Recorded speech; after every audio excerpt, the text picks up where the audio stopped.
Hello everyone, we are here today to talk about the ocelot. You may think of them as basically a pretty house cat. Wrong. They're actually ferocious nocturnal hunters.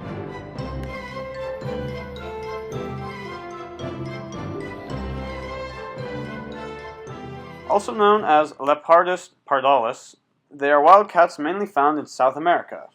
But they are still pretty cute, right?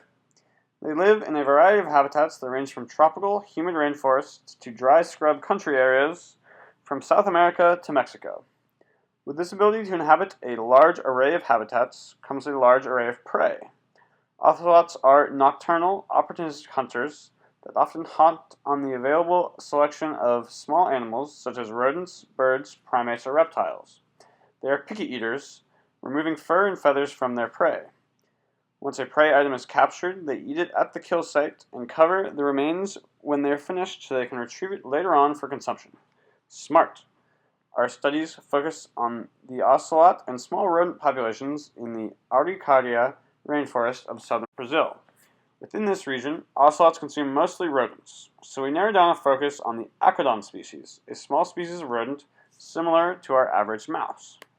Now we gotta do the math part, in order to find out how many Akodon are needed to sustain the ocelot. The Akodon's average weight is about 42 grams and has an average caloric value of 57 kilocalories, or food calories as we know them. An ocelot's known basal metabolic rate is 17.37 watts, which equals 17.37 joules per second. So in regards to its caloric demand, 1 calorie equaling 4.18 joules, 17.37 joules per second divided by 4.18 joules per calorie equals 4.155 calories per second. This is then converted into kilocalorie per day, which equals a whopping 359 calories per day. We then divide that 359 calories by the average of 57 calories per Akodon, which means an ocelot needs about 6 Akodon per day to survive. We then take the 6 Akodon per day, multiplying it by 365 days per year, we get a whopping total of 2,190 Akodon per year. Now, ocelots typically have a range of 2.4 to 56 miles, so if we take the average of that, we get 29.2 square miles per ocelot, which is about 7,563 hectares.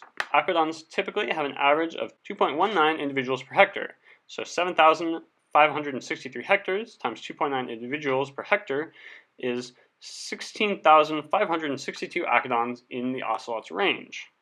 It would take 2,760 days, which is about 7.625 years, for the ocelot to eat all of those Akodons. Whew, that was tiring. So in conclusion, the ocelot probably does not have a terribly large effect on the Akodon species, considering how many Akodons are present in the ocelot's range.